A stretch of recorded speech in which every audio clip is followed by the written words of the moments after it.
Okay, so yes, we are live again. Hey everyone, welcome back to our YouTube channel. This is Mitesh Khatri here once again with our very, very special guest.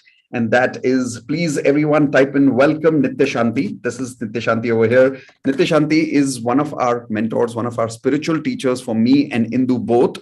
And as you see, this is his website here, nithyashanti.com. This is his best-selling book already called Unburden, a book of joyous awakenings by Nithyashanti. So firstly, Nithya, we call him with love, Nithya. I hope that's okay, Nithya. Even though you're a teacher, I'm calling you Nithya. I hope that's okay. Perfectly fine. Perfect. So everyone, please type in welcome Nithya with love. Thank you so much, Nithya, for taking the time, connecting with us, and most importantly, teaching us something beautiful here today. So maybe we could start with a little bit of your journey about how did you start this beautiful journey of spirituality? Where did it start and where are you today?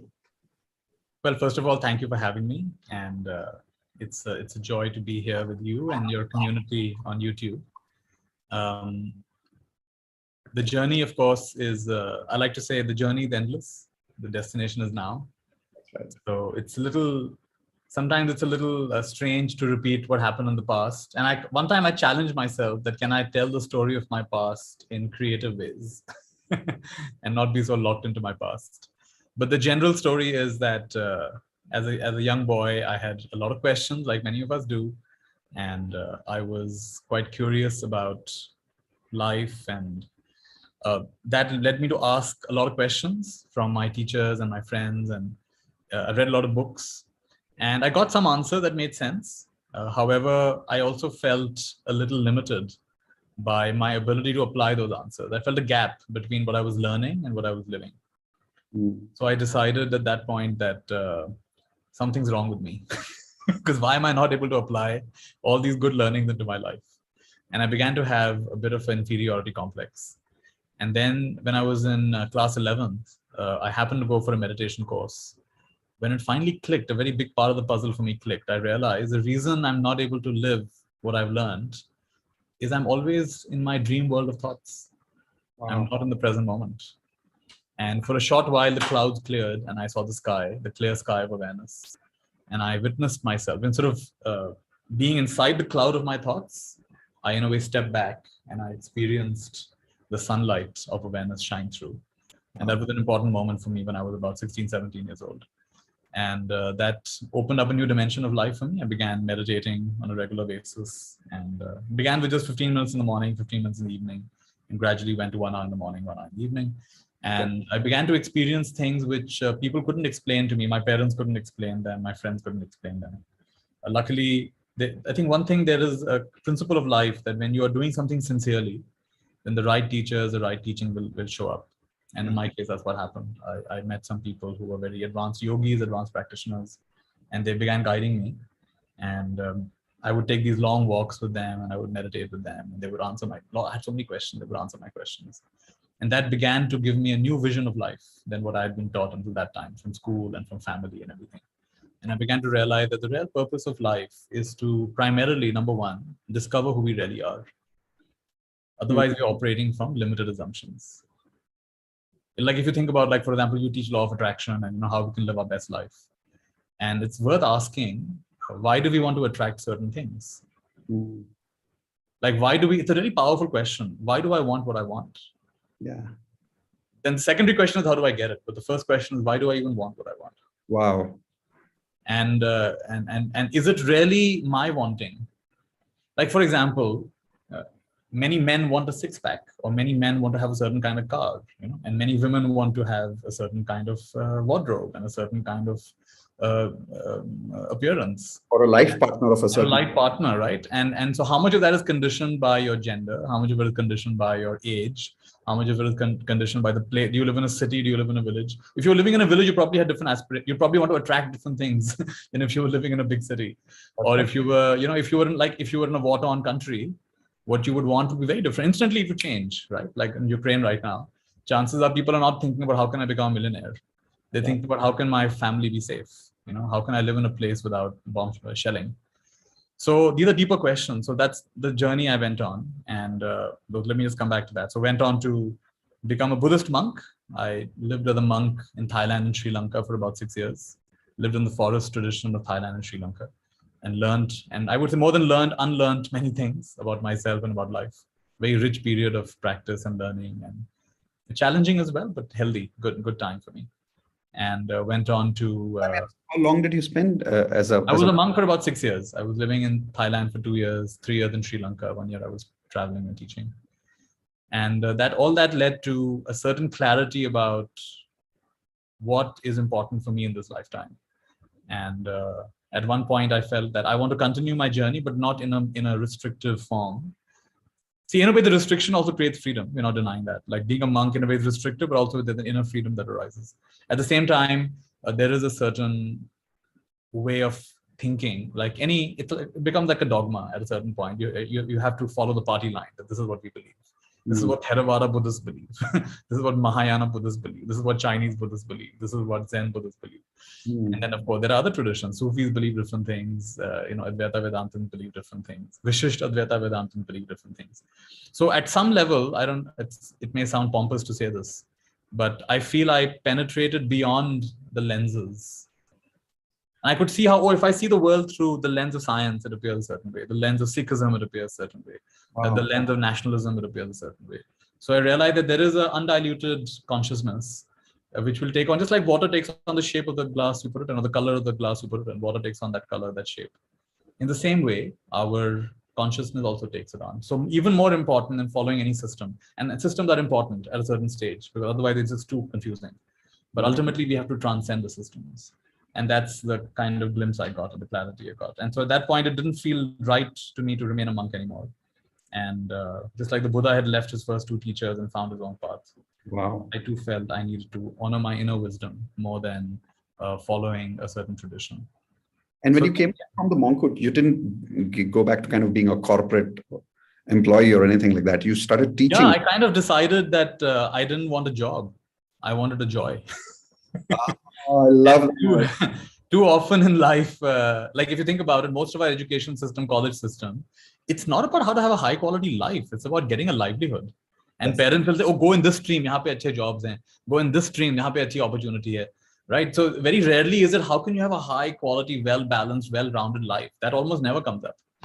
And like I did an MBA from one of the top MBA schools, and they ground us. I mean, they would just give us these unreasonable assignments and unreasonable timelines. And we'd say, what? I would ask my professor, why are you asking me to read 400 pages by tomorrow? What's that about? He said, no, in the corporate world, it's like this. So we're preparing you for it.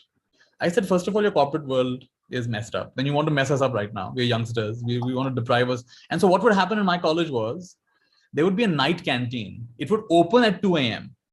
How ridiculous is that? Night canteen that opens at 2 a.m. Which means you're encouraging people to sleep at 4 a.m. So वहाँ पर Maggie मिलती है, coffee मिलती है, cigarettes मिलते हैं. So now look at this. What kind of habit pattern? Now, so you're preparing them for the corporate world, right? Wow. So we should question these cultures. I often, when I'm asked to speak at MBA schools and all, I don't really agree with your system. Your system of forcing so much information down. You're brainwashing people. You're not letting them access their intuition, which is so ultimately you're going and joining the corporate cog, right?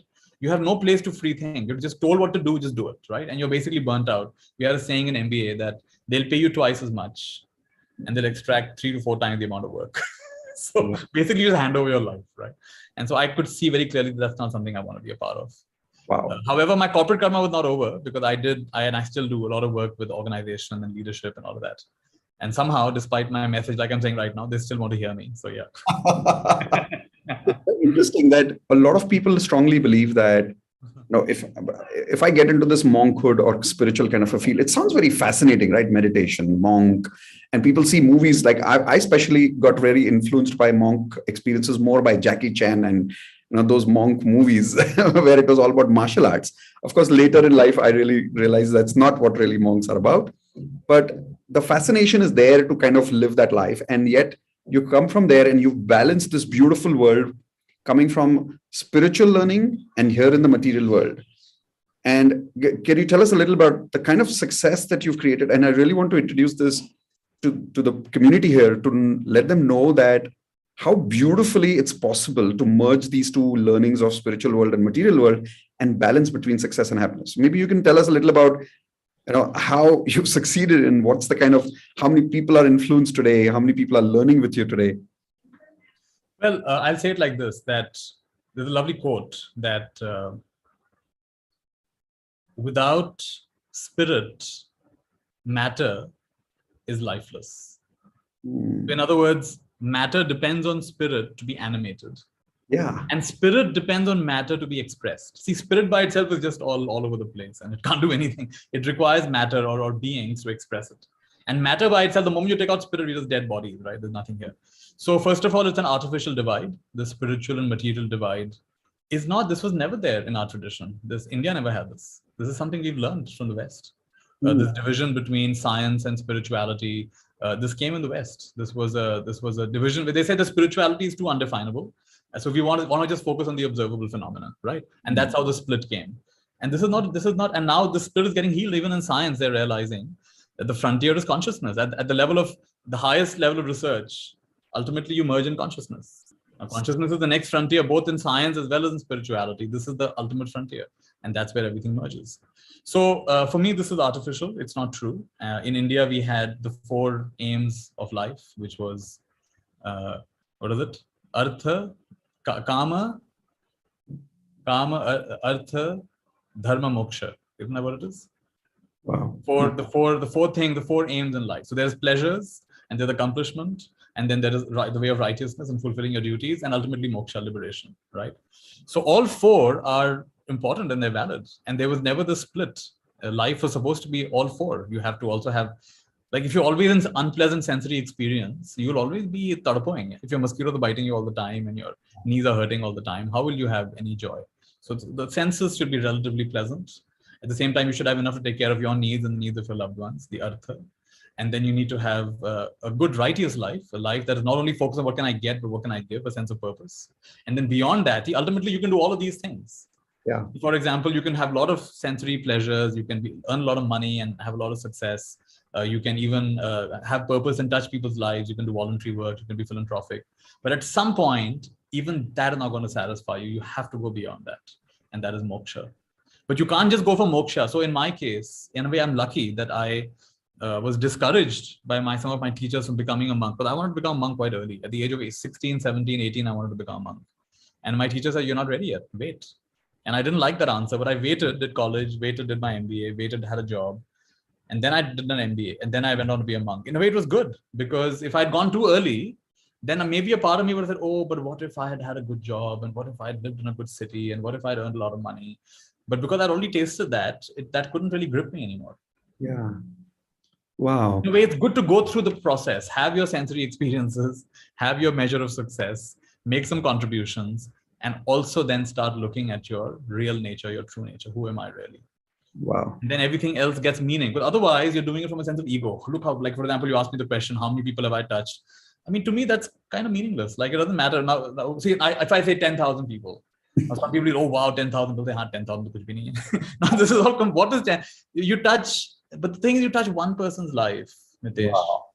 And how can you measure, what is one life, what is 10,000 lives? Nowadays, there is overwhelm. How many ridiculous videos go viral? Tell me. Nonsense videos go viral. Overnight, they get 1 million followers, TikTok followers. But what is, so you'll say, okay, you've influenced 1 million people. Doing what? Doing a funny dance. All right, so maybe that's fun for a few seconds. But have you really touched their lives deeply? So more important than how many people, I would say, is the purity of what you're doing and where you're coming from. That should be the main aim. But these ups and downs, today I have whatever X number of followers on YouTube and on social media and this and that. But very quickly that can change. How long does it take? Somebody will say one thing against me and there'll be a big uproar and the people start unfollowing me. That means nothing. That actually means nothing. So ultimately, we should write our names on hearts and not on marble. That is write on hearts, not on marbles. Everyone write that in the YouTube chat. Beautiful. Awesome. So Nithya, tell us a little about how easy is it to, live in this material world in terms of, let's say, being married, working in the office, and still being balanced the way you are, because you seem to be doing that so effortlessly. I mean, you play with gadgets. I know you're very techie. By the way, everyone should know this. Nithya has online courses. He's extremely techie. He uses only Mac. And I mean, the technology is his forte. He's really good at stuff. And yet you're living with your family. You have friends. You're teaching people. You have relationships. How do you balance that? So I would say take out the word balance, which is a noun, and replace it with the word balancing, which is a verb. Yeah. Because the moment you think of balance, you say, okay, I'm going to learn something, I'm going to do something, adjust my life, and I'll come to this magical point from where on everything will be balanced. That's not going to happen. Your life will always have a measure of balanced elements and imbalanced elements. So when you look at me from outside, you say, oh, Nithya, you're so balanced. Yeah, in some ways I'm balanced. And in some ways I'm pretty imbalanced, I'm pretty sure. Like you ask people close to me, say, Nithya, the people gone case.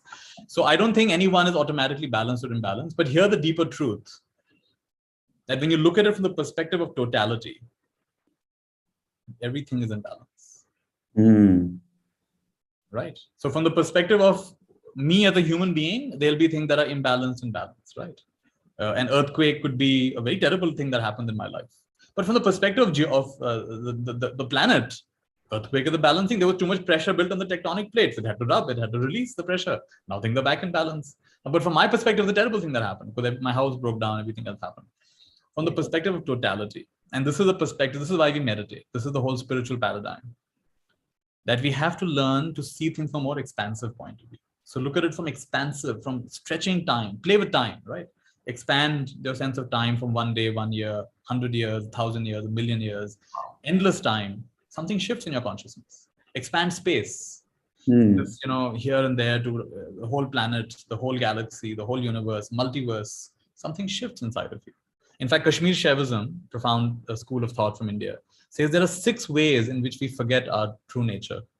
There's 6 limitations we impose on ourselves. And very briefly, the 6 are, we believe we are limited in time. This is actually very connected to your law of attraction teachings.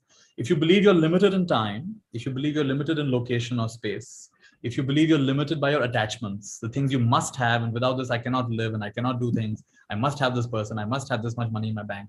There's a limitation of attachments, limitation of knowledge, limitation of skills, and limitation of individuality, that I'm separate from the universe. So Kashmir Shaivism says these are 6 ways in which Shiva forgets his true nature and takes on the dream of becoming manifestation. Wow. If you want to go back to your true nature, you have to systematically drop these ideas. Wow. So more than any tactic of how to become balanced, I would say, what if you were to train yourself to see that everything is always in balance? And a part of you is always balanced and a part of you always balancing. So there's a part of you that's always home, already home, and there's the part of you that's always arriving. And it's all right. That is meant to be the way it is. Shiva is awareness. We just had Shivratri, so it's good to talk about this. Shiva is consciousness or awareness. Shakti is the manifestation, the whole world of energy and dance of the creation. And then me is I'm Nara. Nara is the individual self. Between Shiva and Shakti, the interface. You see, when I look this side, I see Shakti, which is creation. And I don't know what's behind my eyes. That's his imagination. What's behind my eyes is imagination. So I don't know what's behind me. That's Shiva. Shiva is on this side, Shakti is on this side. The interface is me, what I call me, Nara. And so this is the in Kashmir Shaivism, this is the ultimate reality. There is consciousness, there is energy, and there's the interface of consciousness and energy. And as you investigate, who am I? What is this? What is that interface starts to get more and more diluted. It gets transparent, and Shiva and Shakti merge. And when Shiva and Shakti merge, that's the orgasm that we're all longing for, the sense of totality. That I am both complete and I am improving. Paradox of paradoxes. I'm balanced and I'm balancing. So I would say the answer to your question is be okay with not being okay. Ah, beautiful. Be okay with not being okay is the art of being okay. Oh, okay. That makes sense. So you're saying it's okay to even be once in a while imbalanced, to be sad, to miss someone. It's completely okay. And think about it. Our nervous system is strong enough. See, children, I'll tell you something. Parents who are too careful with their children, never let them get dirty, never let them go outside, never let them play in the mud. Science has found that these kids end up having serious diseases later on.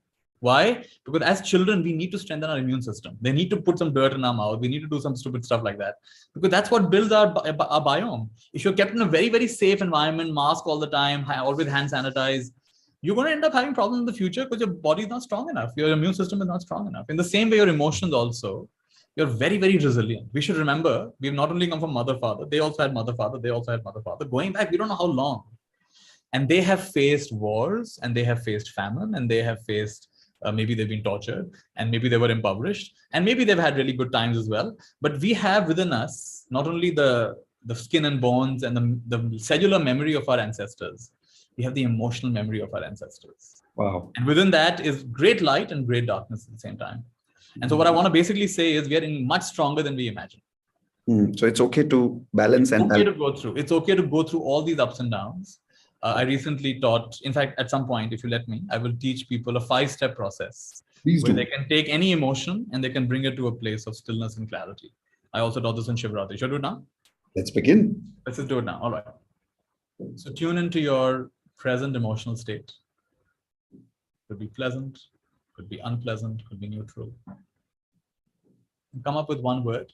That word could be I'm joyful, I'm sad, I'm lonely, I'm tired, I'm confused. Come up with one word. So is it okay if we just feel it, or you want people, maybe people can also share it? I want you to, you can type it out if you like. Yeah. Otherwise, just think it. So like, for example, the word could be, an easy example would be, I'm sad. Okay, so I'm sad. And the first time we do this, I recommend work with a more difficult emotion, because then you'll see the power of this. Later on, you can work with all emotions. So for example, and if you don't have it right now, then think back last week, last month, something must have happened. Maybe it made you feel a little sad or unsettled. Think of that. And so for example, I'm sad. I may say I'm desperate. Okay, so let's go with that. So I'm desperate. So feel your desperation.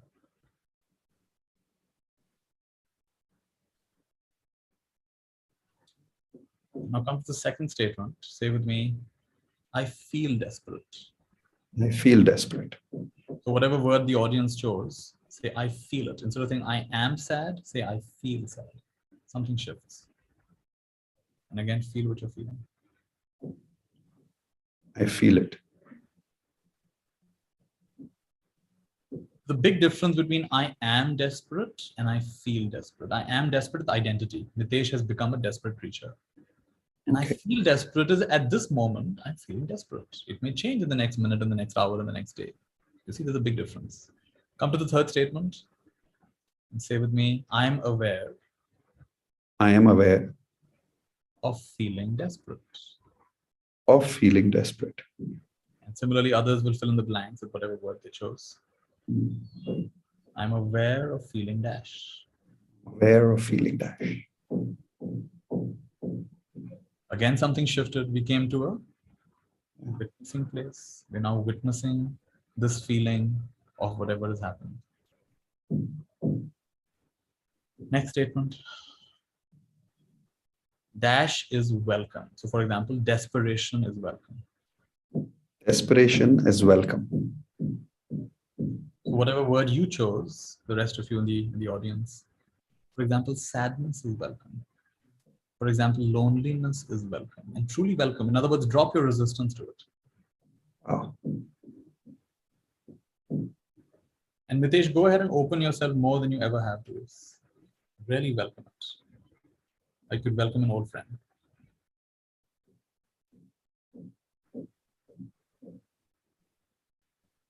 Come and stay forever. Come and stay forever. Desperation is welcome. The last statement is deeper, and I think we can all do this. Say with me, awareness. Awareness. And desperation. And desperation. Are not separate. Are not separate. So whatever word you chose, for example, awareness and sadness are not separate. Not separate. Awareness and loneliness are not separate. In other words, don't create artificial separation between you and your experience. It's just one. Shiva, that which knows, and Shakti, that which is manifesting, are not separate. When Shiva and Shakti merge, that is totality experiencing totality. That is a moment of dharma. That is a moment without any karma. Wow. That's a beautiful 5-step process. So I am dash, I feel dash. I feel dash. I'm aware of feeling dash. I'm aware of feeling dash. Dash is welcome. Dash is welcome. Awareness and dash are not separate. Awareness and desperation is not separate. Take a deep breath.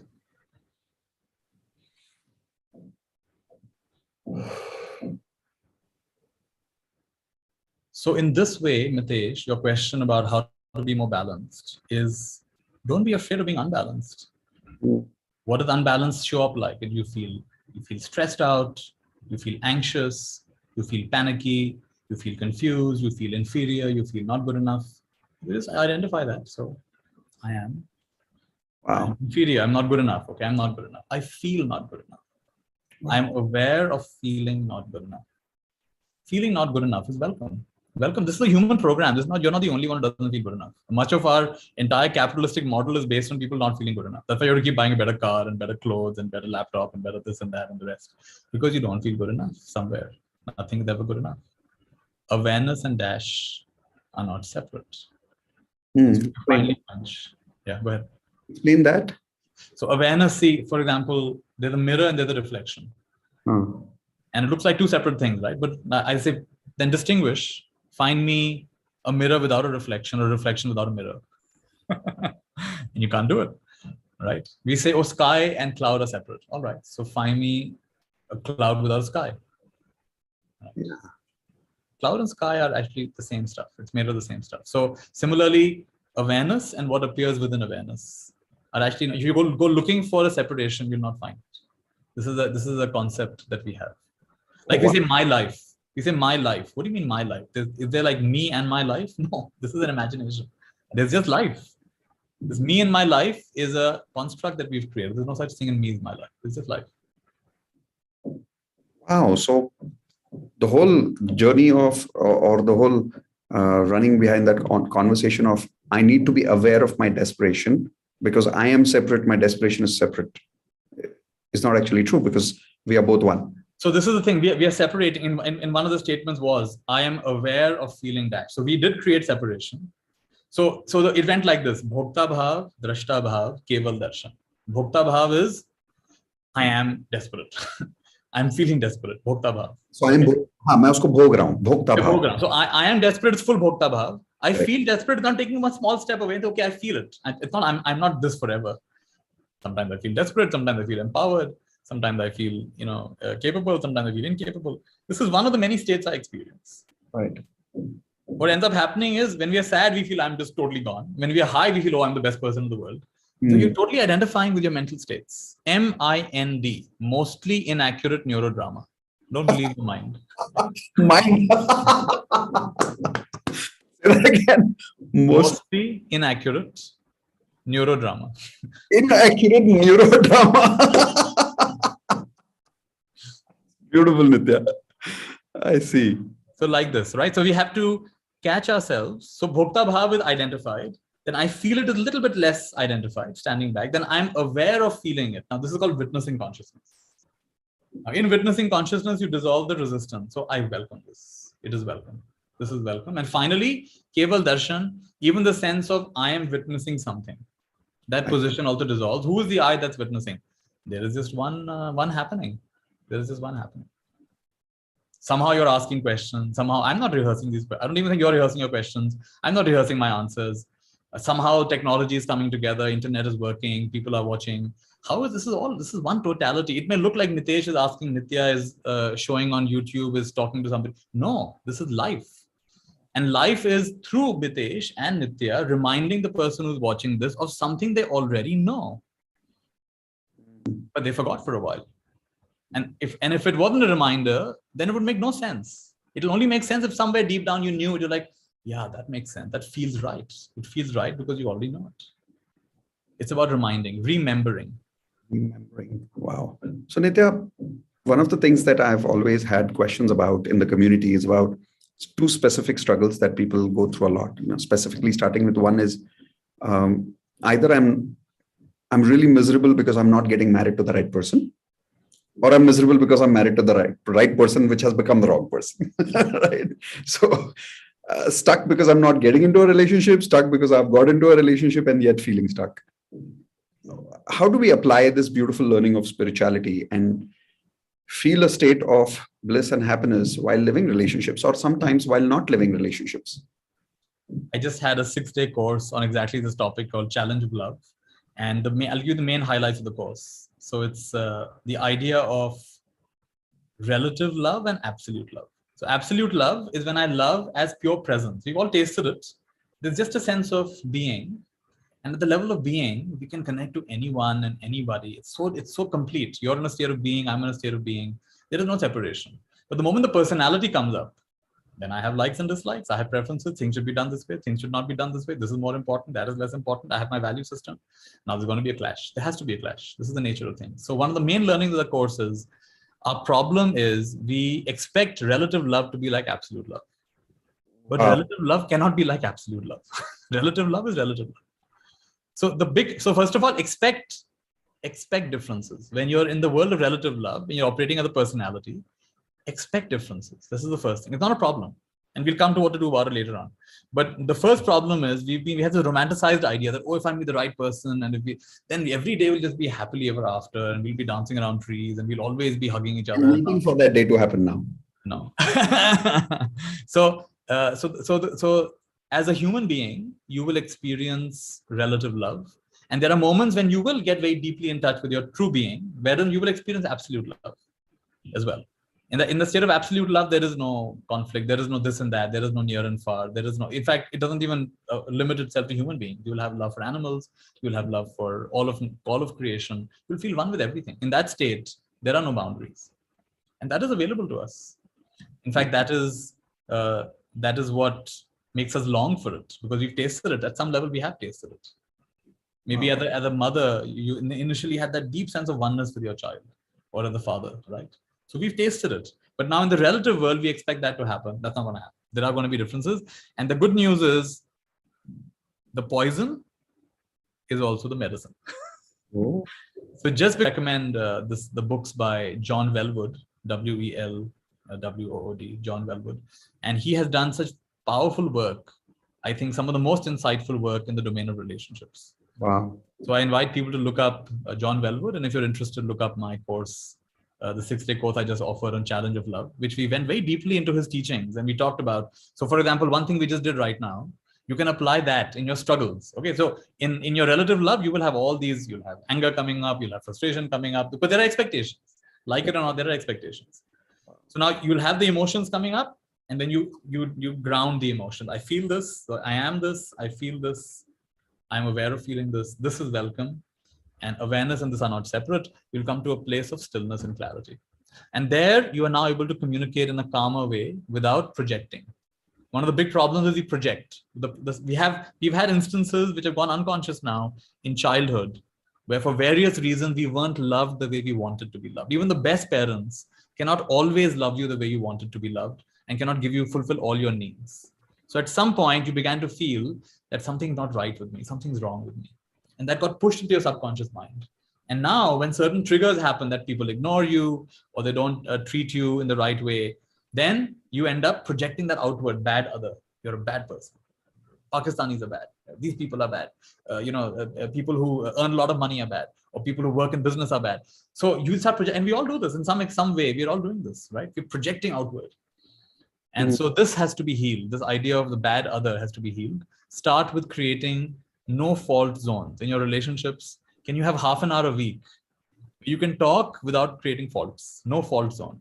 Wow, that's beautiful. Everyone type in I promise in the chat window if you're willing to take this on. I'm going to take this on right away after this.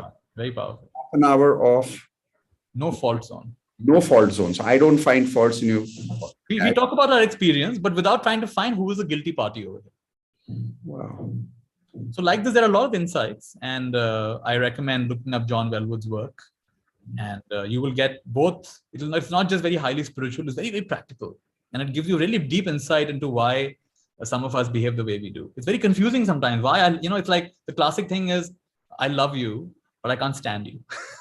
Yes. And so if you feel that sometimes, then this is a good So when is the next batch happening? Challenging Love. Abhi the batch khatam hua hai, so they can watch the recording, or they can. We'll have a batch. I normally repeat courses twice a year or something. So there'll be some months. A link where people can connect with the course, the recordings. People can On my website, they should be able to find. Guys, please, if you're looking for love, connect with Challenging Love. I mean, what a beautiful course to go through. Challenging Love. The challenge of love. Yeah, but it's fine. Sorry about that. So just like love, the second aspect that people are struggling with right now is the whole drive of wanting to succeed. And again, there are dualities. Just like relationships, it's about I'm desperate because I don't have love, or I am now stuck because I have love and I'm into a love which I don't want anymore. Similarly, in success, I've found that people are about, when will I get this? When will I get this? Or people have got it and they're like about, how do I get more? How do we connect this beautiful learning to feel more balanced while balancing in the area of success, happiness, money?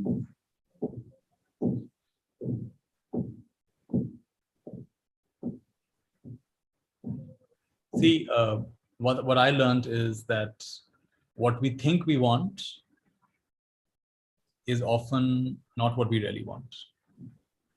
So there was I think it was Daniel Goleman, one of the famous psychologists, and he gave a TED talk where he said that, make a list of the kinds of things which you're sure will make you happy, like having $1 million, or having 10 homes, or having a private jet, or being a best-selling author, whatever it is you think will make you happy for sure. And then he said, go meet someone who's done it. So go meet a best-selling author, go meet someone who has a private jet, or maybe interview them online. Go meet someone who's got 10 homes, go meet someone who's a millionaire. There's nothing wrong inherently in any of those things. But the idea that will necessarily make me happy is a complete myth. Right? So this is the paradox. I would say the priority is to be whole and complete. Purnamada Purnamidam. If you think from feeling incomplete, you will achieve something that will make you complete, it's a complete illusion. It's not going to happen. You'll feel incomplete. Because this is what law of attraction is also saying. Begin with the end in mind. Feel the feeling of having it now. Right? How do you think it'll make you feel then? So practice that feeling right away. Practice that feeling now. So this is how I have operated, and somehow it seems to have worked for me, that I feel as though I'm whole and complete. All aspects of my life. What's it like to have fulfilling relationships? What's it like to have material abundance? What's it like to have, be able to contribute in ways that are important to me? What's it like to awaken my hidden potentials, use them for the benefit of everybody? What's it like to live a miraculous life? Wouldn't it be fun? In fact, I created a whole course on this called Ascension Games. There are actually, I made about 200, 300 such games, but I've only published about 60 of them. So these are short games. In fact, on YouTube, you should be able to find, if you search for gamifying power of intention, you'll get a taste of some of these. It's a free YouTube video. And I also have a whole 60 part course on this. To gamify the process. Like, for example, one of the fun games is, like I said, okay, maybe God is tired of the same old requests. And imagine if you're God. Please heal this person. Please get this one married, or please get them out of this relationship, or please have, they should have achhi sangat honi chahiye. They should have good friends. I mean, they're probably going to be 100 top prayers. Now, God is all powerful, all creative, everything. And his same old 100 prayers every day. Please help me buy this house. Please help me pay all these loans. Everyone's asking the same thing. So then imagine as God, you'd be quite bored. So I came up with a game, which is it's called Unreasonable Requests. So Unreasonable Requests. So we spend an hour making the most ridiculous requests. No one ever made these kind of prayers to God. No one ever made these kind of requests to God. And It blows your mind, it blows your mind to think completely out of the box. Wow. This game, you're saying there's a glimpse of this game available on YouTube? I don't know if I shared this particular game, but I've shared a lot of such games, and I've come up with some, and you can come up with your own games. The point is, make it fun, make it playful. And I'm sure the way you also teach in your courses, you bring a big element of that, because I've seen you at work. Because when you bring playfulness, automatically the childlike element, the child has no limitation. They're just playful. They're doing it for fun. So I would say what's happened is people have become too serious about relationships and job and career and success and this and that. And this heaviness only is crushing you. So make a big game out of it. Yeah. We learn these things about law of attraction, spiritual healing, and ultimately we are using it to manifest something. And also because, we are learning law of attraction, spiritual learning, and we are applying it to achieve something. Now, the biggest question is, what if I use law of attraction? I apply this whole feeling of, okay, I am whole now, I'm complete now. Whether it is about my health, my relationship, my career, my money, and I'm coming from that space of wholeness. And what if I still don't find my life partner? What if I still don't get that money? What if I still don't get that $1 million? That's the fearful. Well, that's always there. Fearful because we are still using this as a strategy. So there are 4 levels of consciousness. You're probably aware of this. There's victim, there's creator, there's surrendered, and there's awakened. Victim. Right? So victim is I'm feeling oppressed by life. My boss is troubling me. My wife or husband is troubling me. My kids don't listen to me. The neighbor's very noisy. The place I live in, I don't like. The electricity keeps going. I'm a victim because of this, because poor internet, because loud neighbor, because of the barking dog. My life is so horrible, right? Because my parents treated me like this, my life. This is victim mode. This is the lowest level of consciousness. Then they come and listen to Mitesh Khatri and they realize, oh my goodness, what am I doing? I'm focusing on all the wrong things. I'd better start focusing on what's important. So they start creating a vision and they have an intention and they get clear about their values and they get clear about what's important. And they start giving all their energy, mental and emotional energy to that. And guess what? Things start moving. Things start, they get a new opportunity at work. Somebody praises them and they get a new shift over here and health improves and amazing miracles start happening. And they get so energized by this. Wow. After a while, Mitesh, after achieving many things, you will start wondering, now how long should I play this game? Achieving bigger and bigger things. Is this really what it's all about? Just achieving bigger and bigger things, more and more incredible things. So at some point, you will ask the powerful question, do I even know what I want? I know I can manifest what I want, but do I know what I really want? That's a deeper question. And that's when you start asking, you say, let thy will be done. This is called surrender. This is called when you start looking beyond your egoic needs and you start operating from, I want to be a channel of blessings. Wow. So wherever I'm put in this world, instead of saying, put me in the best house, in the best city, in the best country, wherever you put me, may I be a channel of light over there. Wow. May I bring peace and calm and joy and harmony over there. So may I be a channel of blessings. Let thy will be done, not mine. So this is where Harivansh Rai's teaching comes. Man chahi ho to acha, na ho to aur bhi acha. So if you get what you want, excellent. If you don't get what you want, that's brilliant. Why is it brilliant? Because now the way what God wants is going to happen. Islam mein kehte hain, inshallah. So you say your wish, but then you end by saying inshallah. If God willing, then it should happen. Because sometimes what I want gets me in trouble. That's actually true. Did it happen to you that you really wanted a relationship with someone and you made it happen? And then you're like, hi, what have I done? That felt so good in the beginning. You see, that's just one example. It can happen to many. It can happen to a job. I really wanted that job, and now you got the job. Like, what have I done? Why have I got the job? Right. So this will happen again and again until you reach the third level of consciousness, which is surrendered. Surrendered is so you end every intention by saying, if it is in accordance with the highest benefit, this or something better will happen. I end all my intention by saying that. Creator this or something better. Yeah, this or something better happens. So if it doesn't happen, something better is going to happen. Something that's best for all is going to happen. And the final state is called the Awaken State. And that's what you were mentioning a little while back. Purnamada Purnamidam. This is a sense of conscious non-intention. See, at the end of the day, the purpose of all desire is the ending of desire. Desire is restlessness. We want the desire to end. We want to complete. You want a car because you can get the car and be done with it, right? You want to travel to Dubai, so you can go to Dubai and be done with it. It's once you're done with it, it's like, it's complete, it's finished, right? So that state of I'm done, I'm quenched. This is not a state of becoming passive. This is actually a state of very high, it's like Buddha-like awareness. I'm whole and complete. In fact, this is not my skin, the universe is my skin. Like in your law of attraction courses, how many times have people said, Mitesh, I'd love to have an extra finger. I'd love to have an extra heart. I'd love to have an extra kidney. I'd love to have an extra leg. No one asks for these things. How come? Because I already have 2 legs. I already have 10 fingers. I already have a heart. I already have 2 kidneys. Why would I want more? You only ask for what you assume you don't have. Wow. When you assume you don't have it, that's when you ask for it. Which is because you're operating from the 6 Kanchukas we talked about earlier. You're assuming you're limited in time, you're limited in space, you're limited in skill and knowledge and attachment and individuality. Because you assumed yourself to be limited in these 6 ways, now because you're operating from a sense of lack, then automatically all your intentions will also come from that. Which is why I said the more primary question than what I want is who am I? Wow. So when you truly have a sense of who you really are, and who you are is everything and nothing and something simultaneously. This is the big paradox of life. Oh, say that again. I am everything and I am nothing and I am something simultaneously. I am all these 3 things simultaneously. This is designed to blow your. I will understand if you don't understand, because it's designed to blow your mind. That at one level you are nothing. That your life actually amounts to nothing. In the large scheme of things, nobody knows who you are, no matter how big you think you are, how much you've done. In the large scale of things, it's just one big gigantic zero. The equation is balanced with the big zero. At the same time, your life is incredibly important, because you, God, creator, life, whatever you want to call it, truth, is experiencing the universe through your perspective. Could have experienced from the perspective of grass, or from a stone, or from a mountain, or from a cloud. But life chooses to experience it from your perspective. That's a big deal. So you are incredibly important. You're central to the whole equation. Wherever you go, you're always in the center of the universe. That's not an accident. And then you are also a something. So yes, we have human needs and human desires and human wishes, and we shouldn't deny that. That becomes spiritual bypassing, right? So we have to be very honest about kama, artha, dharma, moksha, right? So all four. And we want to make sure that we have a balanced life in that way. Wow, beautiful.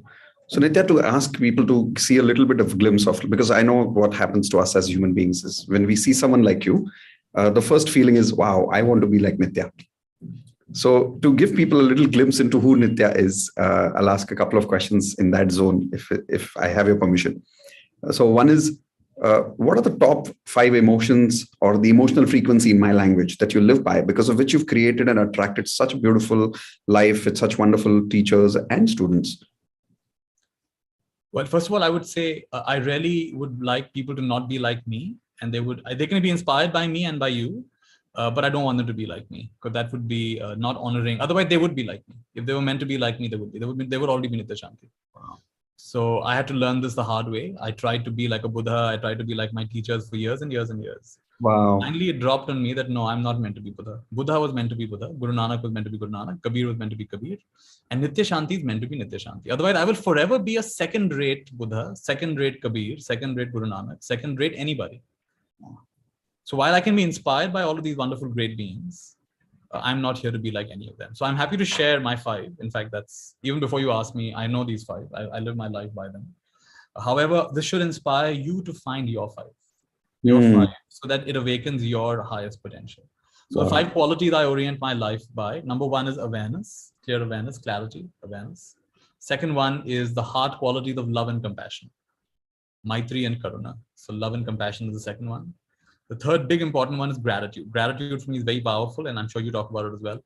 Gratitude is like the greatest attitude. It's a really powerful thing for healing, fixing, changing, transforming, miraculously alchemizing so many things in life. So gratitude. Gratitude for past, gratitude for future, gratitude for present, gratitude for challenges, gratitude for blessings, gratitude for all aspects of life. In fact, if I have to summarize why I'm doing this, I want people to operate at the highest level of gratitude available to them at all times. Wow. No matter what happens in your life, you say, thank you, thank you, thank you. Adi Shankara said, prarabdhaya samarpitam.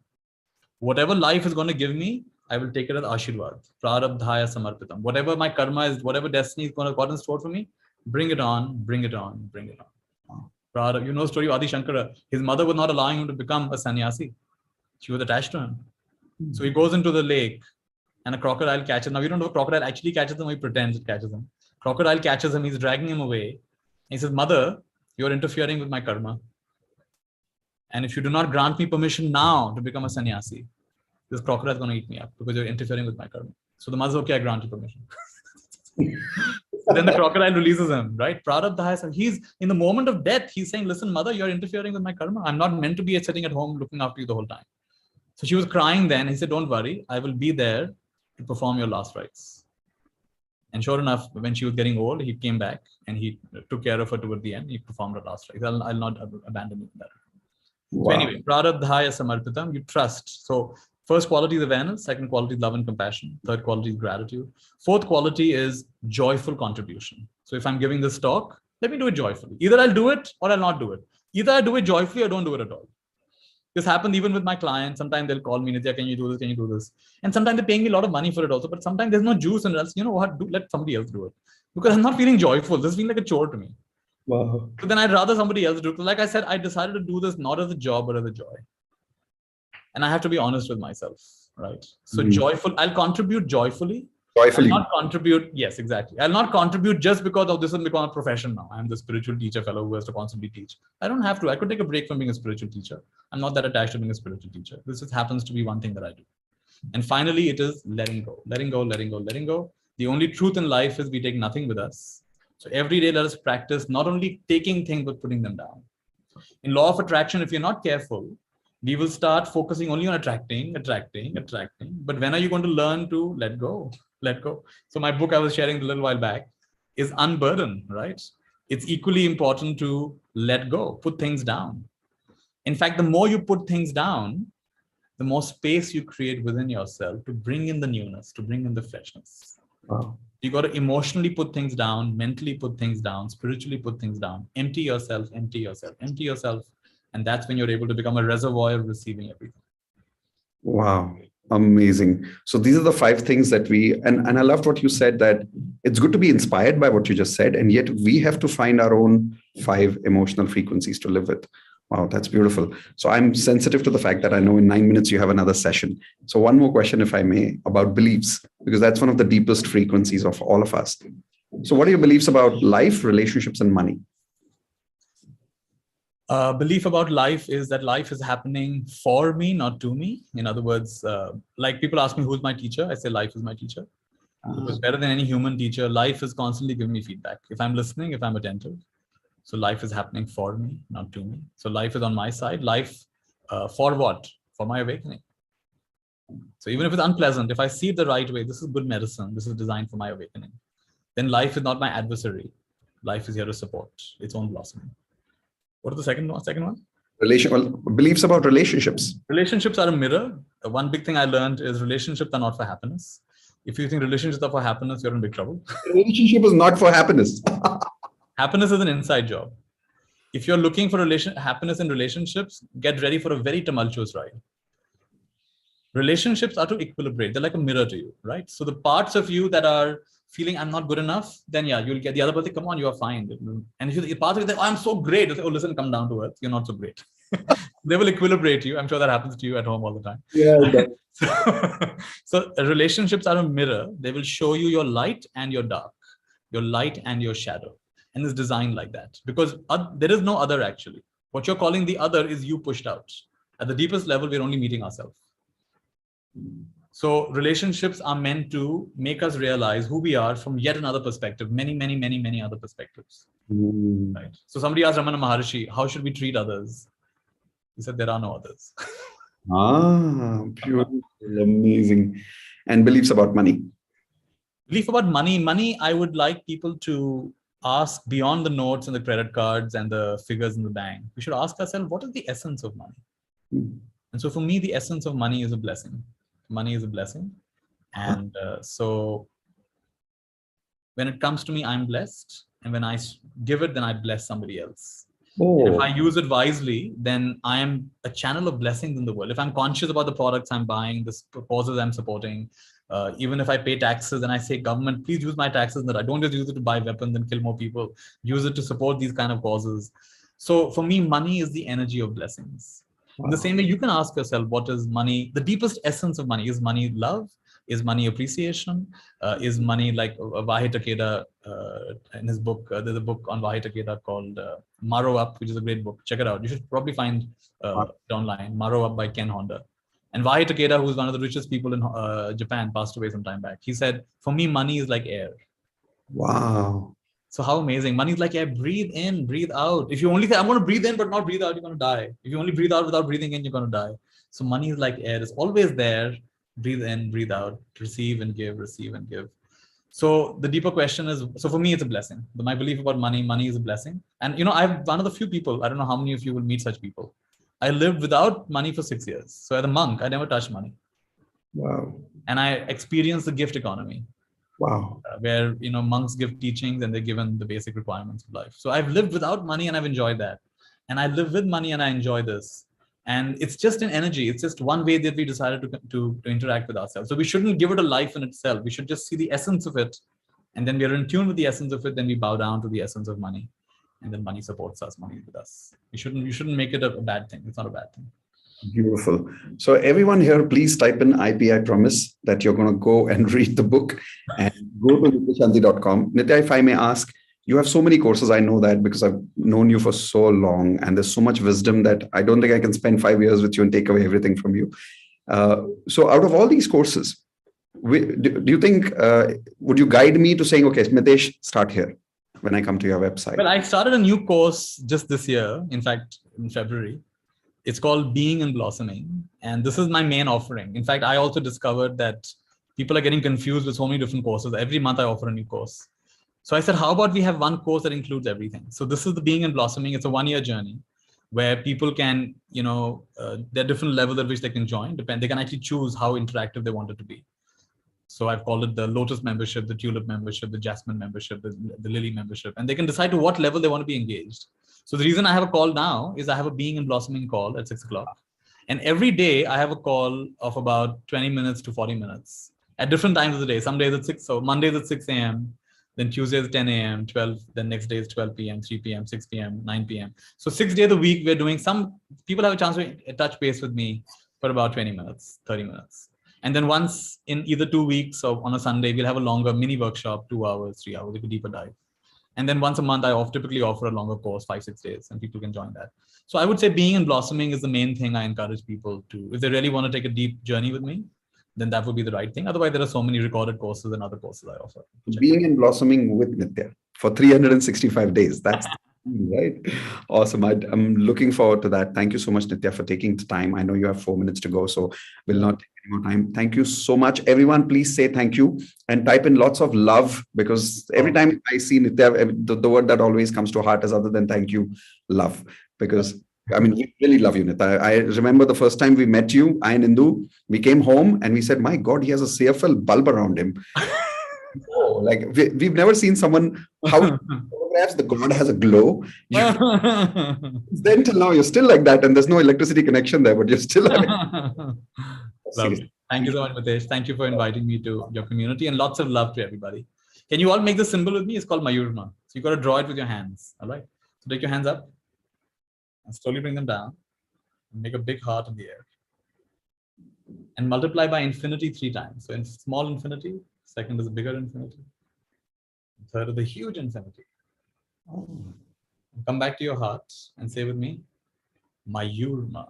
Mayurma. Mayurma means infinite love, infinite blessings. Wow, beautiful. Thank you, Mayurma. Thank you, everyone, and thank you, Nithya. I'll see you soon. Bye, everyone. Take care. See you soon in the next session.